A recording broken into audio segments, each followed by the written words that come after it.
graça e a paz de Jesus, amém, igreja? Amém. É uma alegria muito grande estar aqui nessa noite, apesar de vir aqui poucas vezes no horário de culto, mas esse lugar aqui é muito familiar para mim. Estar aqui entre amigos, pastor Ralf, pastora Zezé, são amigos de longa data, queridos do nosso coração, e é um prazer poder ministrar aqui, dividir aquilo que Deus tem colocado em nossos corações. Eu creio que você veio nessa noite aqui para receber, amém? Amém. Eu pensei que eu estava vindo aqui para dar, mas eu já recebi. Tá? Esse tempo que a pastora Beth esteve aqui, eu fui altamente abençoado. Deus falou profundamente ao meu coração. Então eu quero que o Senhor continue, tá, irmã? Continue com essa ousadia, com essa coragem, tá, de testemunhar do poder de Deus. Porque, irmão, se uma coisa eu já aprendi nessa vida, eu estou com apenas 57 anos, mas eu já aprendi uma coisa muito importante: o poder de Deus só se aperfeiçoa na nossa fraqueza.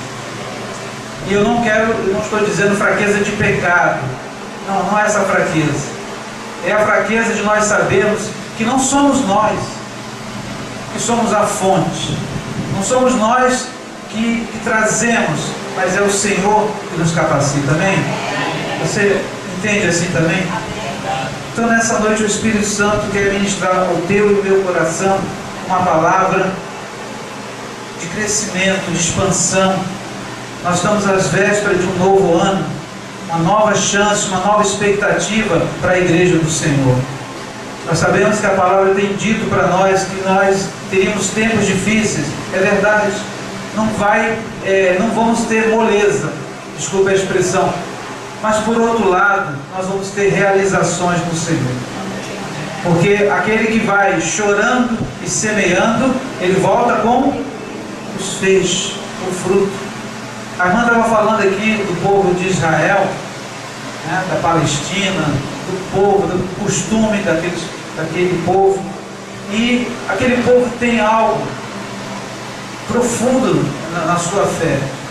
Eles fazem as coisas num ambiente hostil, num ambiente que não tem possibilidade. O deserto é um lugar que não tem possibilidade, pois no tempo da seca eles jogam semente, porque eles têm uma esperança que de tempos em tempos aquilo que acumulou no Monte Hermon, aquela água que está lá em cima do Monte Hermon, aquele gelo que está lá, ele derrete e aquela água vem numa abundância tão cheia de minerais, de vida, que aquela semente que está seca, enterrada naquele deserto, ela brota como um manancial de vida.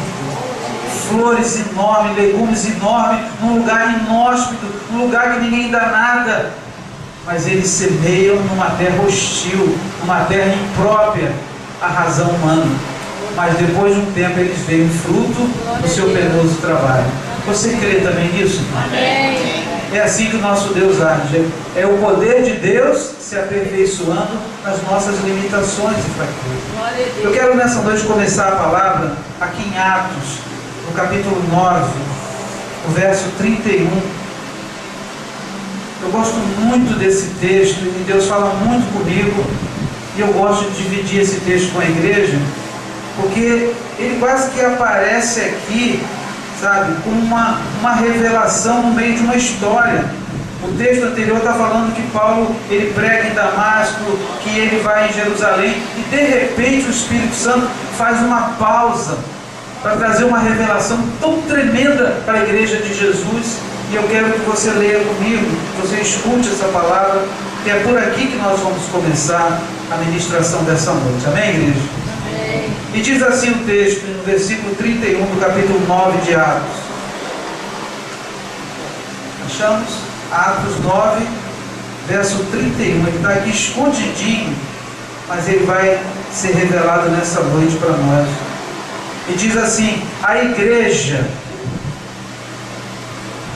na verdade, tinha paz por toda a Judéia, Galiléia e Samaria, e edificando-se e caminhando no temor do Senhor e no conforto do Espírito Santo, crescia em número. Meus amados, O Espírito Santo é o único capaz de dar, trazer e realizar crescimento, expansão, multiplicação, seja em tempo ou fora de tempo.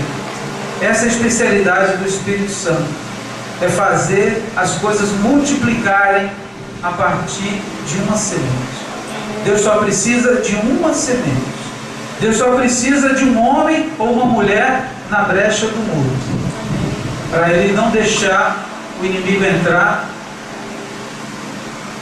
a partir da intercessão de um servo ou de uma serva.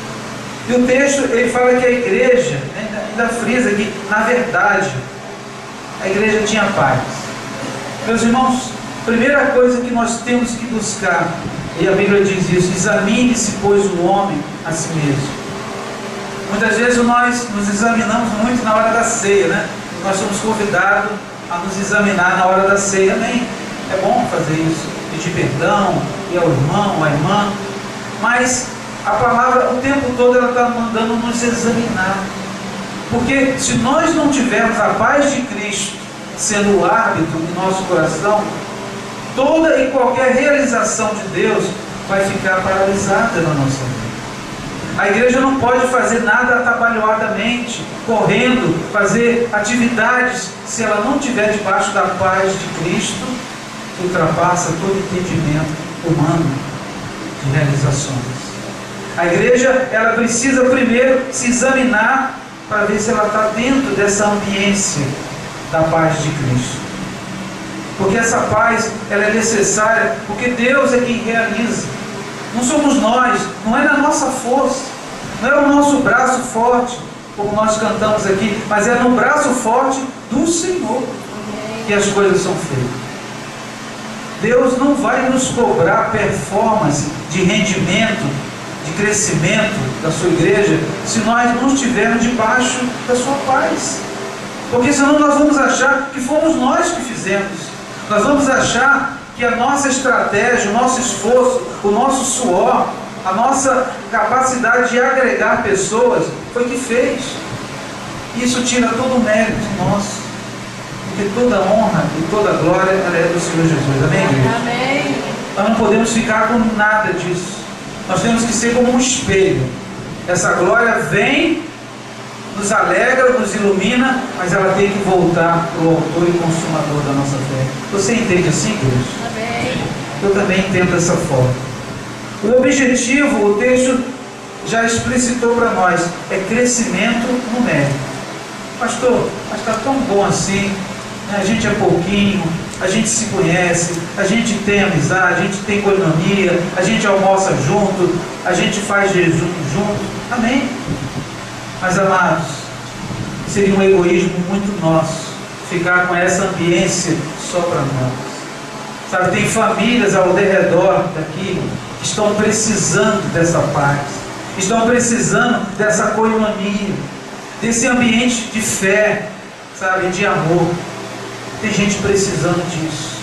Esse é o motivo pelo qual nós não podemos aceitar, sabe, de chegar a um final de ano e não termos números para contabilizar. É claro que números sozinhos não quer dizer nada. Tem muitos lugares cheios de pessoas vazias. Também é verdade. Mas eu estou falando que nós podemos juntar o útil ao agradável. Nós podemos juntar a alegria de estarmos juntos com a ação do Espírito Santo. A multiplicação, ela é de Deus. Tudo que Deus faz tem multiplicação. Ele mesmo já é multiplicado, ele é 3, ele não é 1. Já para mostrar para nós, sabe, que 1 é muito pouco. O Senhor, ele trabalha na multiplicação, mas é Ele quem multiplica. Mas Ele se serve do canal, que é a sua igreja na terra. Os embaixadores do reino estão aqui nessa noite. Amém.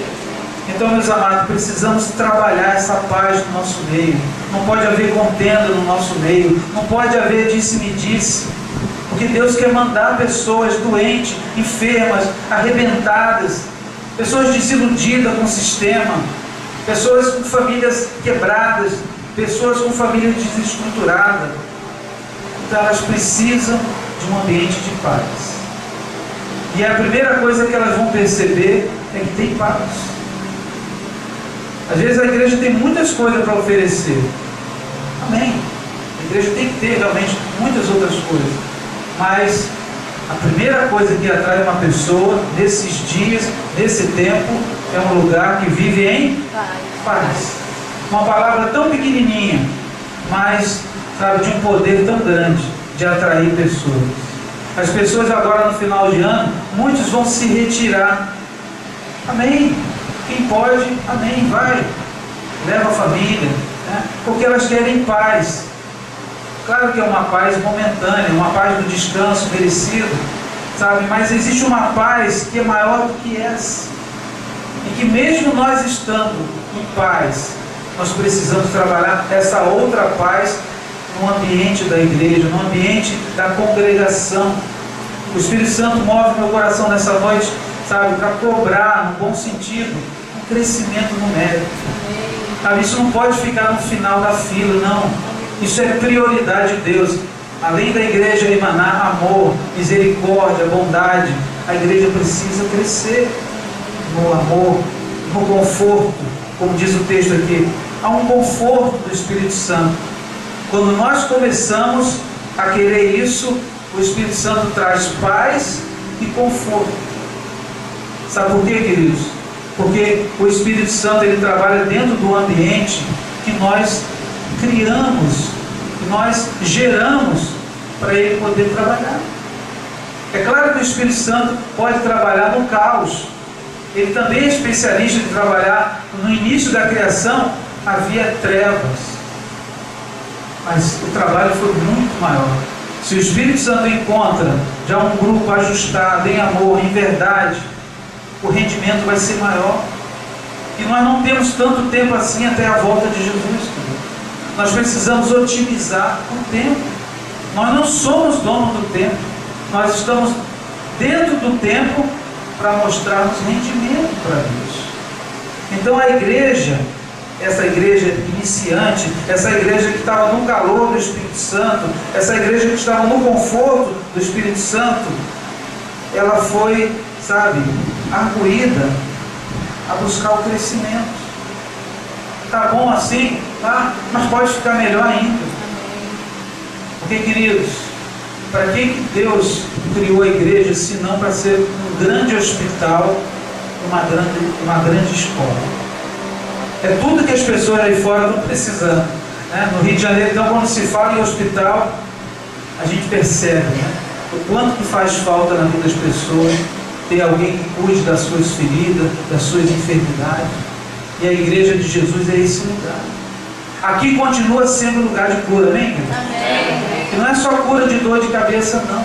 É toda e qualquer enfermidade. Nesse lugar existe um ambiente propício a isso. Porque a igreja está em paz, no conforto do Espírito Santo. Nós não temos preocupação, sabe, em mostrar para ninguém crescimento, senão para aquele que nos deu a responsabilidade de nos multiplicar em amor. E Efésios fala, né, com auxílio de toda junta e ligadura, a igreja cresce, o seu crescimento em amor. O crescimento é algo natural da igreja. A gente não pode se conformar com o raquitismo. É muito triste a gente ver uma pessoa que não cresceu, né, ou que tem um membro atrofiado. Porque não foi para isso. Isso não glorifica a Deus. O que glorifica a Deus é uma igreja, sabe, que cresce no calor e na unção do Espírito Santo. Mas esse crescimento e essa paz, ela precisa de uma incubadora, precisa de uma manjedoura, precisa de um lugar para ser a referência, para ser um marco. E esse lugar é a nossa família, é o nosso lar. Queridos, eu sou muito fã do pastor Ralph, da pastora Zezé. Eles são pessoas de Deus, eles ministram muito bem, eles cuidam muito bem da igreja. Mas o que mais me atrai na vida desse casal é o cuidado que eles têm com a sua família. Em especial o pastor Ralph, como cabeça da sua casa, ele cuida muito bem da sua família. E tudo aquilo que nós fazemos em miniatura que nós fazemos bem feito no pouco, Deus nos coloca no muito. É assim que funciona. Deus nos dá uma tarefa e Ele vê como nós trabalhamos isso. E a partir, sabe, do cuidado com aquilo que Ele nos deu, se Ele nos deu um talento, nós não podemos sair e enterrar e dizer, não, é melhor ficar desse tamanho mesmo, que aí não vem joio, não vem gente problemática, não vem homossexual, não vem lésbica, não vem drogado, não vem político, não vem ladrão. Queridos, essa gente precisa gozar da paz que só o Espírito Santo dá. Esse lugar aqui é uma hotelaria. E o Espírito Santo está trabalhando com as pessoas que estão caindo lá fora. Uma vez eu falei isso com o pastor Carlos, na congregacional de Canto Ribeiro. Conversando nos bastidores com ele, eu falei, pastor, toda essa estrutura aqui, Deus me deu essa palavra na hora, eu falei isso para ele. Nada mais é do que uma hotelaria, em que o Senhor Jesus já pagou para que as pessoas venham para cá. Mas se faltar, Ele manda mais. Amém, querido? Amém. Então, se está faltando recurso aqui, pode ter certeza que o Espírito Santo vai mandar. Amém. Agora, Ele quer ver o cuidado com esses que já estão aqui. Nós, para granjearmos mais, nós precisamos mostrar ao Senhor que estamos cuidando muito bem daquilo que Ele já confiou a nós. Porque crescer a qualquer custo não é do coração de Deus. Se nós cuidamos bem da nossa família, da nossa esposa, dos maridos, dos filhos, pode ter certeza que essa unção de cada lar vai ser somada. Aliás, ser somada não, vai ser multiplicada nesse lugar. Amém, igreja? Amém. Nessa noite o Espírito Santo está nos levando nessa direção do crescimento, da expansão. E eu quero ir num outro texto que eu também sou muito edificado quando leio. Vamos lá no livro de Gênesis. Gênesis 1, 26.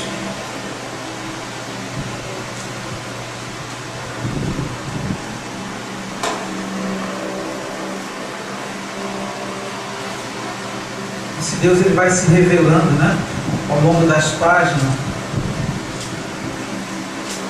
da sua palavra. É Gênesis 1, 26 e 27 e 28. É o início da criação do mundo. Gênesis 1, 26, 27 e 28. E diz assim o texto: E disse Deus, façamos o homem à nossa imagem, conforme a nossa semelhança. Tenha ele domínio sobre os peixes, sobre as aves do céu, sobre os animais domésticos, sobre toda a terra, sobre todos os répteis que rastejam pela terra. Criou Deus, pois, o homem, a sua imagem, a imagem de Deus o criou, homem e mulher os criou. E aí vem a chave. E Deus os abençoou e lhes disse: sede fecundo, multiplicai-vos, enchei a terra, sujeitai-a e dominai sobre os peixes do mar, sobre as aves do céu. E ele repete de novo. Meus irmãos, aqui tem vários verbos de ação. E não é uma ação de Deus, porque a ação de Deus, ela se estabelece quando ele diz assim: e Deus os abençoou. Quem Deus abençoou? A família, o casal. Deus não abençoou o homem isoladamente ou a mulher isoladamente. Deus abençoou o casal. E essa bênção, ela começa aqui pela fecundidade. Meus irmãos, que palavra maravilhosa é a fecundidade. A Bíblia está repleta de exemplo de pessoas que não eram fecundas, mas quando o Espírito Santo chegou perto, a fertilidade começou a brotar. Amém? Alguém lembra aqui de Sara? Alguém lembra aqui de Ana? Meus irmãos, a fecundidade é um direito nosso. Jesus conquistou na cruz. Ele nos devolveu a fecundidade que Deus deu ao primeiro casal e eles entregaram de bandeja para o inimigo. Foi dado ao casal, ao primeiro casal, a fecundidade, sabe? De gerar filhos semelhantes para Deus. O primeiro casal, antes do pecado, eles eram a imagem e a semelhança do seu Criador. Mas o pecado, sabe, desfigurou isso. Então, a próxima geração já nasceu comprometida.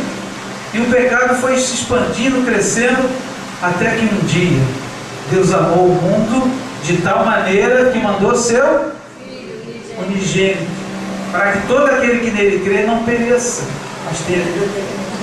Em Cristo, tudo isso que foi ministrado na vida do casal foi restaurado. Aquela canção que diz que tudo que Jesus conquistou na cruz é direito nosso, é nossa herança. Isso é verdade, querido. Aquilo que o primeiro entregou, o outro resgatou. E o melhor, Jesus resgatou numa porção dobrada. Porque além de sermos abençoados para multiplicar, para encher a terra, para dominar, Ele também restaurou a imagem e a semelhança do Criador. Aquilo que foi deformado pelo pecado, Cristo restaurou. Nós hoje estamos parecidos com Jesus, amém, igreja? Amém. Queremos mais, né? Ainda está pouco, mas já estamos parecidos com Ele, sabe? Quando nós amamos, quando nós queremos ver a sua igreja funcionando como uma grande hotelaria, nós estamos ficando parecidos com Ele, porque Deus ama tirar, sabe, o homem do chão, aquele que está no opróbrio, na miséria, aquele que está no montoro. Deus é especialista e quer tirar e colocar entre os príncipes. Mas os braços de Deus hoje somos nós, querido. Jesus certa vez falou assim: olha, as obras que eu faço hoje, vocês farão maiores. E eu ficava pensando, que obra maior que eu vou fazer se até mortos Jesus ressuscitou? Eu nunca ressuscitei o morto. Mas o que Jesus queria dizer era na questão numérica.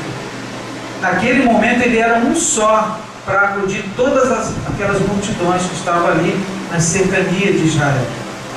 Então ele diz: haverá um tempo em que eu serei clonado, eu serei multiplicado dentro da minha igreja na terra. Amém? Amém. Então por isso é que as obras de Jesus hoje são maiores. Porque hoje existem vários Jesus miniatura, homens e mulheres cheios do Espírito Santo, parecidos com Jesus, ministrando, andando nas ruas, vendo a miséria, o opróbrio, dizendo: Senhor, tem misericórdia, me usa para resgatar isso, Senhor. Me usa, Senhor, para restaurar essa família, a começar pela oração, pelo compromisso, pela visitação. Queridos, Deus quer trazer multiplicação para esse lugar, não tem dúvida.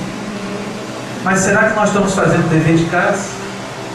Será que nós estamos sendo fiéis no cuidado das ovelhinhas que já estão dentro desse aprisco? E aqui eu não estou me referindo ao casal de pastores isoladamente. Eles também têm compromisso e responsabilidade. Mas todo o rebanho é responsável pelo crescimento. Ovelha é que gera ovelha. Não é pastor que gera ovelha.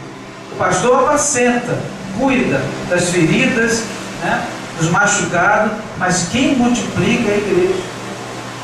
Mas, meus irmãos, nós somos todos adultos aqui. Eu posso falar isso nessa noite. Ninguém gera filho debaixo de turbulência, de preocupação, aborrecido, com inimizade.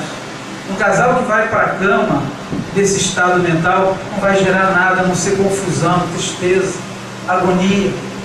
Mas quando nós estamos em paz, quando a alegria do Espírito Santo está dentro de nós, vocês lembram de Ana com Eucana?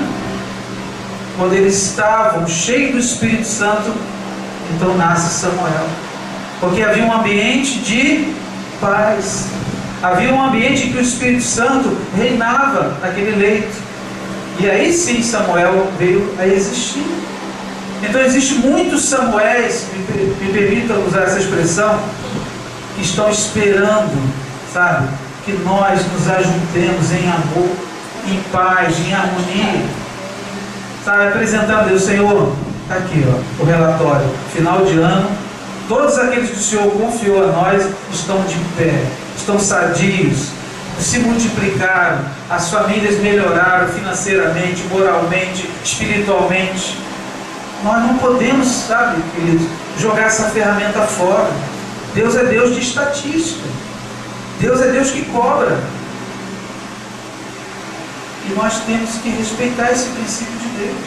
A quem Ele deu um talento, Ele cobrou. A quem Ele deu 2, Ele cobrou. A quem Ele deu 5, Ele cobrou. E quem ficou numa situação pior, a gente já sabe. Foi aquele que falou, mas eu não posso fazer mais nada.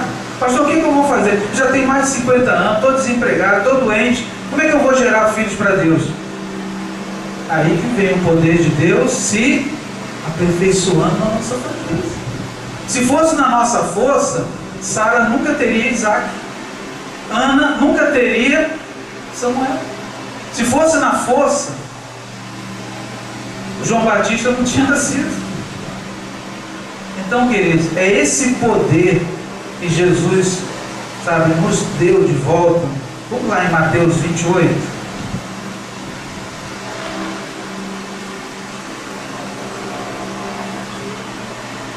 Mateus 28. O Espírito Santo está falando no teu coração nessa noite, Deus? Ele está falando também o meu. Eu estou vivendo esse momento, sabe, Zezé, da multiplicação. Essas duas netinhas que estão chegando, elas falaram muito ao meu coração. Porque Deus falou, a semelhança do que eu estou fazendo no natural, eu quero fazer no espiritual na tua vida. Eu quero te dar uma unção dobrada de crescimento. Não vai vir uma netinha, não, vai vir duas. Para mostrar que eu sou Deus na tua vida, na vida do teu filho. Meu filho casou no primeiro casamento, não deu certo. E eu tenho certeza que não foi culpa só dele. Mas Deus não permitiu que ele tivesse filho no primeiro casamento. Mas Deus restaurou a sorte dele. Ele permaneceu na presença. E Deus agora, no segundo casamento, ele restaurou. Está vindo porção dobrada. Para a honra e glória do Senhor e para a vergonha do inimigo das nossas almas. E diz o texto de Mateus 28, já é bem conhecido nosso. E Jesus, aproximando-se, lhe falou, dizendo: toda a autoridade me foi dada no céu e na terra.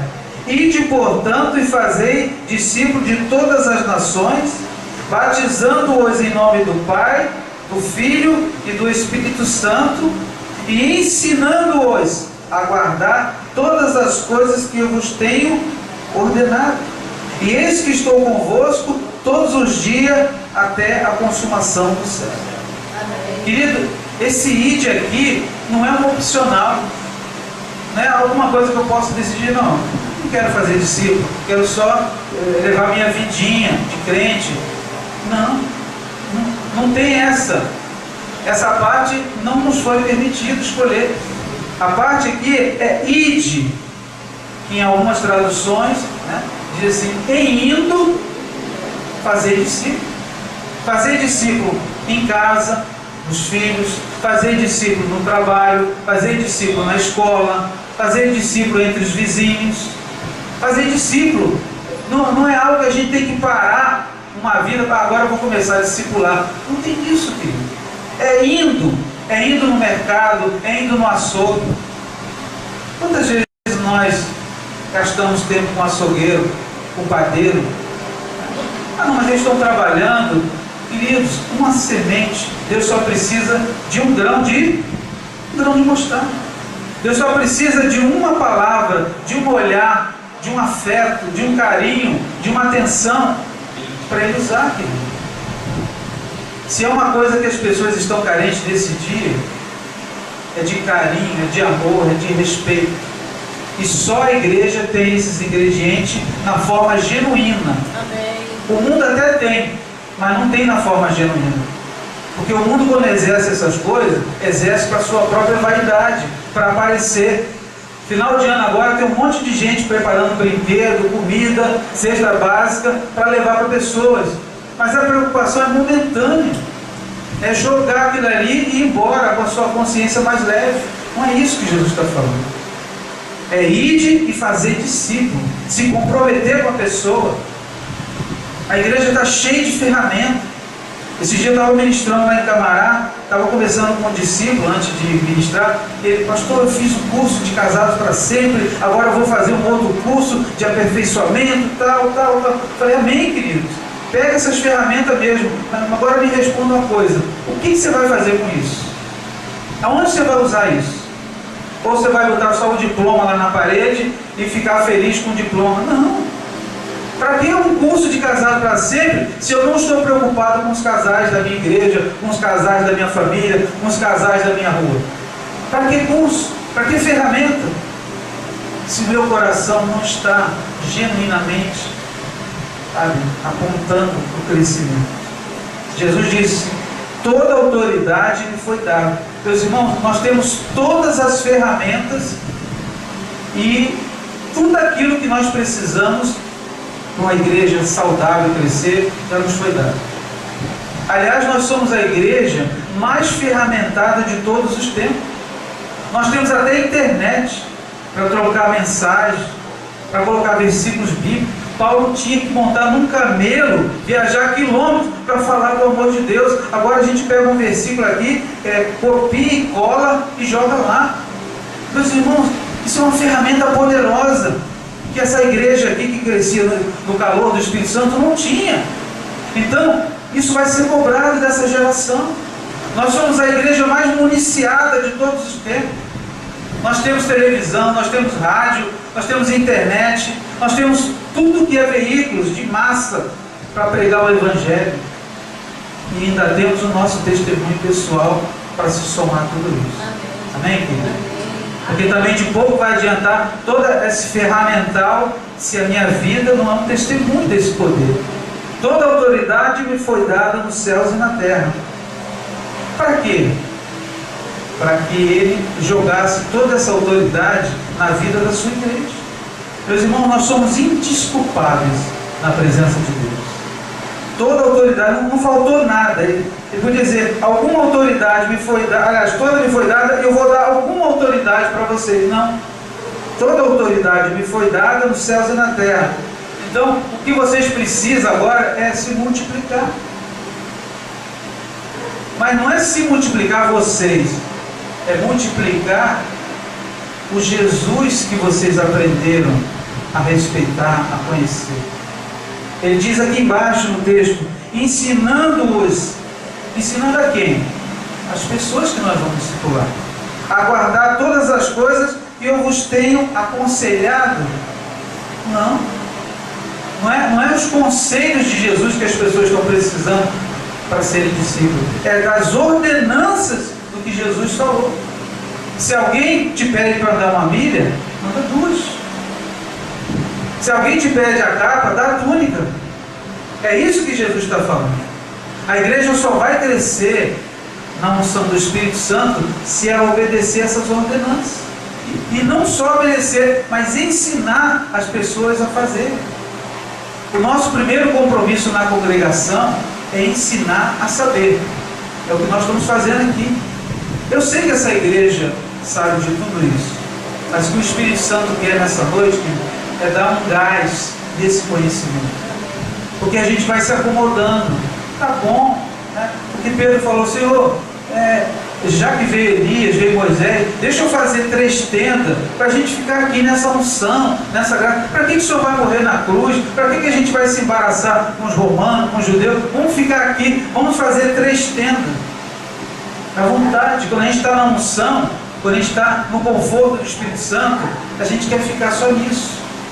A gente se torna egoísta. E se uma coisa que não se alinha com o Evangelho de Jesus é egoísmo.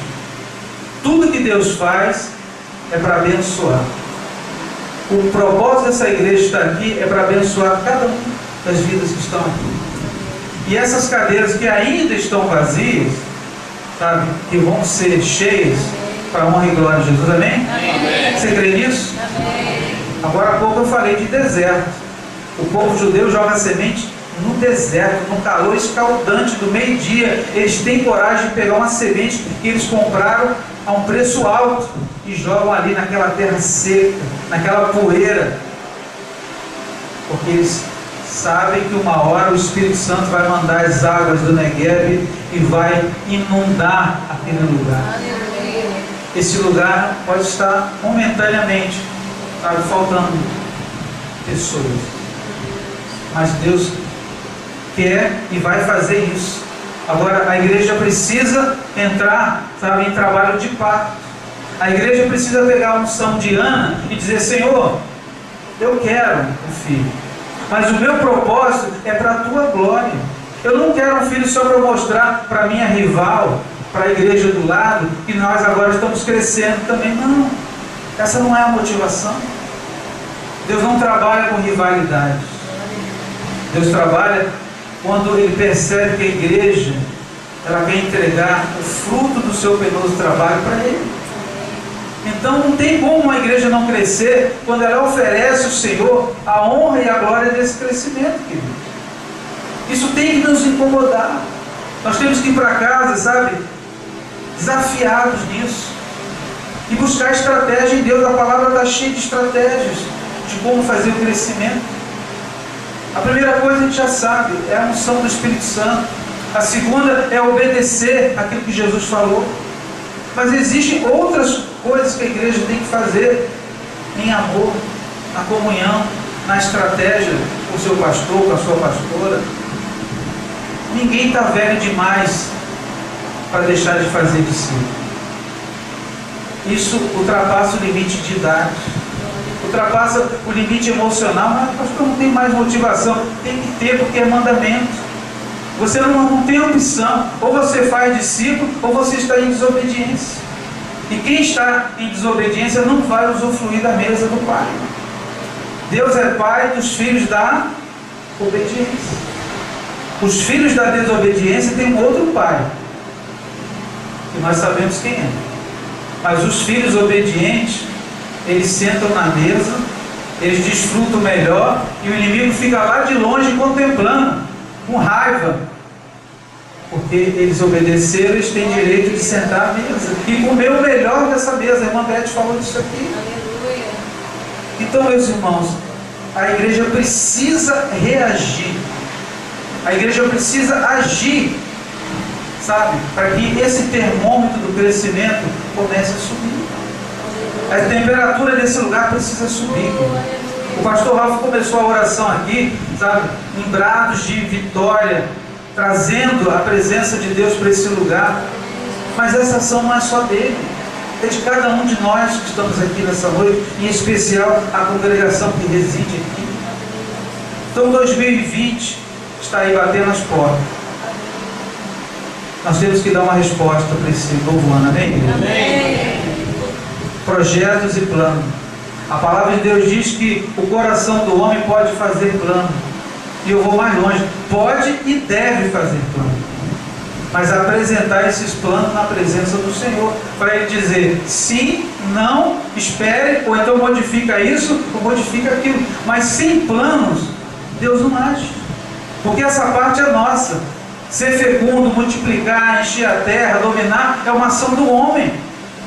É claro que Deus é a fonte dessa energia. Todo o poder me foi dado, disse Jesus. Nós já temos a fonte. Esse ventilador só está girando porque está ligado a uma fonte. Se eu desligá-lo dessa fonte, ele para e não cumpre o propósito dele, que é refrescar, refrigerar. Se eu não faço discípulo ou discípula, eu não estou cumprindo o propósito.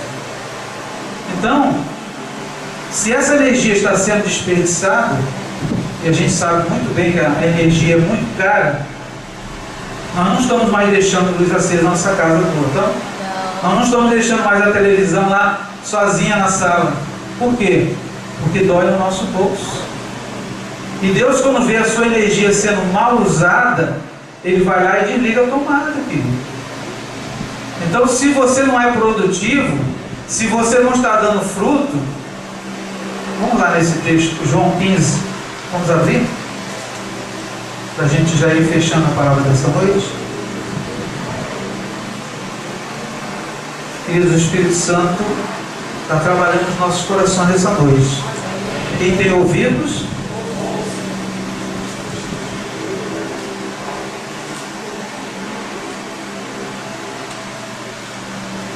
o texto João 15, nós vamos ler até o versículo 8. Eu sou a videira verdadeira, meu pai é o agricultor. Todo ramo que estando em mim não der fruto, ele corta, e todo que dá fruto ele limpa, para que produza mais frutos ainda. vós já está limpo pela palavra que vos tenho falado. Permanecei em mim, e eu permanecerei em vós. Como não pode o ramo produzir fruto de si mesmo, se não permanecer na videira, assim nem vós o podeis dar, se não permanecerdes em mim. Eu sou a videira, vós os ramos, e quem permanece em mim e eu nele, este dá muito fruto, porque sem mim nada podeis fazer. Se alguém não permanecer em mim, será lançado fora, à semelhança do ramo, e secará, e o apanharão e o lançarão no fogo e o queimam. Se permaneceres em mim e as minhas palavras permanecerem em vós, pedireis o que quiseres e vos será feito.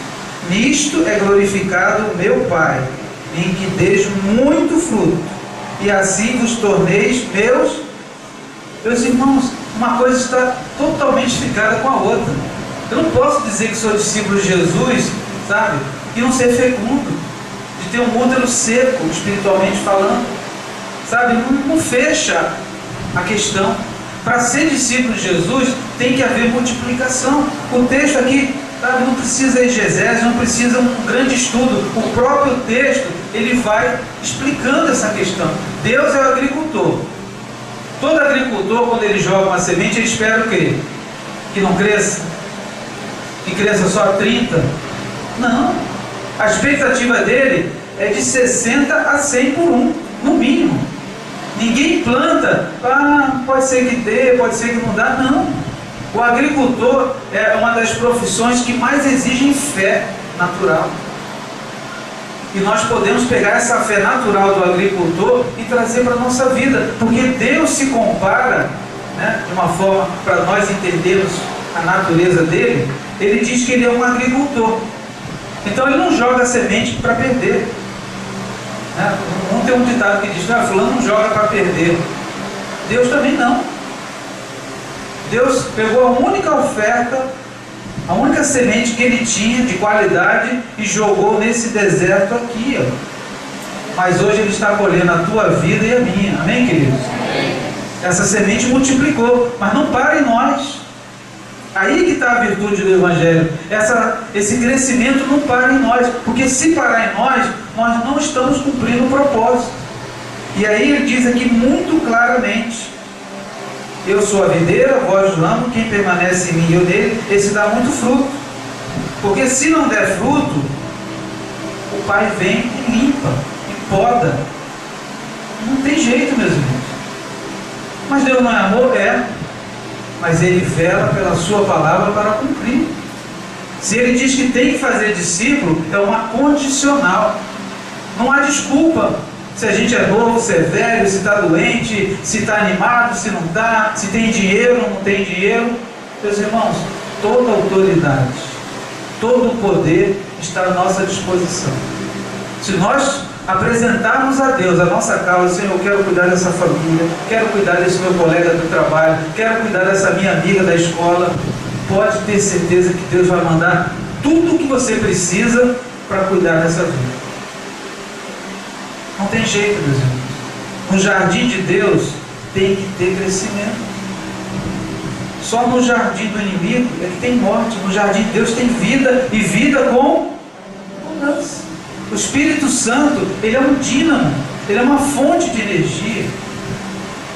Agora, tudo precisa de cuidado, tudo precisa de planejamento. Então Deus, na qualidade de agricultor, ele disse ao seu filho: você vai ser a essência, e eu vou enxertar ramos em você. E você, por sua vez, manda essa unção para os ramos. E os ramos, por sua vez, mandam os frutos. Há uma reciprocidade. Sem mim, nada podeis fazer. Nós precisamos estar ligados à videira verdadeira. E não existe nada maior e melhor do que a gente ver o fruto do nosso penoso trabalho, amém? Chegamos a um final de ano. Quantos alvos, quantos objetivos deixamos de alcançar? Mas também glória a Deus pelos que alcançamos, amém? Não foi tudo perdido, poderia ser melhor. A gente sabe disso. Faltou empenho, faltou mais oração, faltou mais leitura, faltou mais presença, faltou mais confissão de pecado, faltou mais quebrantamento. Mas, querido, a boa notícia é que 2020 nos aguarda, amém, igreja? Uma nova unção, sabe? Um entendimento de igreja do reino, uma igreja que nasceu para crescer, uma igreja que nasceu para multiplicar. Mas não é multiplicar de qualquer maneira, não é multiplicar numericamente para a honra e a glória de quem quer que seja, a não ser do autor e consumador da nossa fé. É tempo da igreja trabalhar, sabe? Suar a camisa nessa direção. Não é para aumentar o salário do pastor e da pastora, Deus cuida. Não está faltando nada para eles. Pode ter 2 pessoas aqui que Deus vai cuidar deles, mas Deus não está financiando essas portas para essas cadeiras ficar vazias. Isso aí depõe contra nós, filho. Isso depõe contra a grandeza do nosso Deus. Nós temos que ficar incomodados, sim, com essas cadeiras vazias. Não só com essas cadeiras, mas com tudo aquilo que Deus faz. Tem que ter crescimento, tem que ter multiplicação. A razão de ser de Jesus ter vindo à terra foi para levar muitos para, na casa do meu pai há muitas ou poucas moradas? Muitas. Tudo de Deus é muito.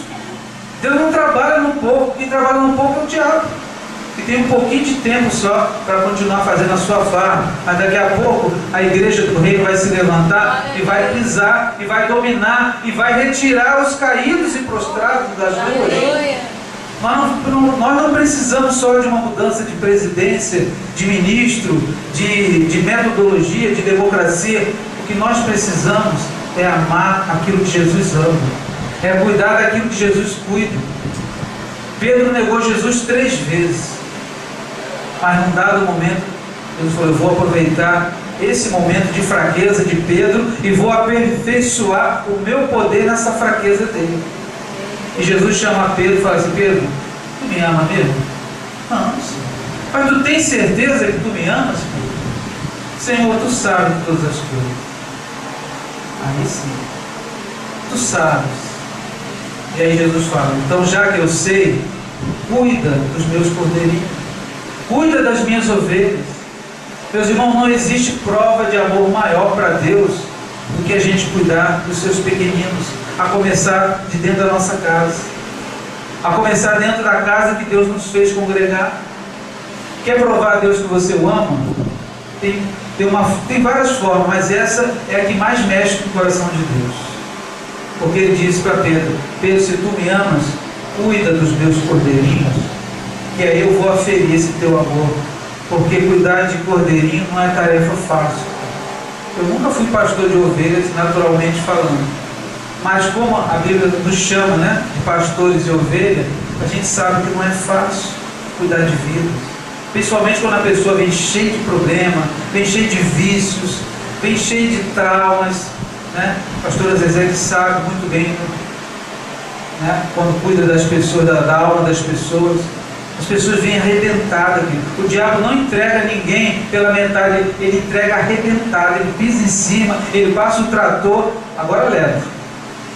Mas o poder de Deus se aperfeiçoa. Aqui tem cura, meus irmãos. Aqui tem bálsamo de Gileade. Aqui o tronco pode chegar, tá, do menor tamanho, mas ele nasce de novo. Porque o som das águas do Espírito Santo, até o tronco mais seco, mais arrebentado, ele brota de novo. É tempo da igreja de Jesus provar a grande verdade que o poder de Deus se aperfeiçoa na fraqueza, nas nossas limitações. Agora, sem uma ação nossa, sem uma atitude, fica muito difícil para o Espírito Santo agir. Se é uma coisa que Deus deixou para o homem, é ter atitude. Deus faz muitas coisas por nós, mas tomar atitude, essa daí Ele não faz. Porque nós colhemos aquilo que plantamos. Se nós ainda não estamos no estágio que deveríamos estar, é causa e efeito. Fizemos escolhas erradas. Mas Deus é poderoso para desfazer a maldição e bênção. Essa é a grande verdade. Escolhemos mal. tomamos atitudes erradas, mas Deus está nos dando uma nova chance. 2020 está batendo a porta e nós precisamos dar uma resposta a esse novo ano, amém? Até que o Espírito Santo me mandou falar. E eu fecho por aqui, devolvo a palavra e agradeço a Deus esse tempo. E eu não vou pedir perdão pela exortação, porque não fui eu que exortei, foi o Espírito Santo. Eu fui apenas o canal, né? E que Ele agora complete a obra que Ele começou nesse lugar, nessa noite. Pastor José.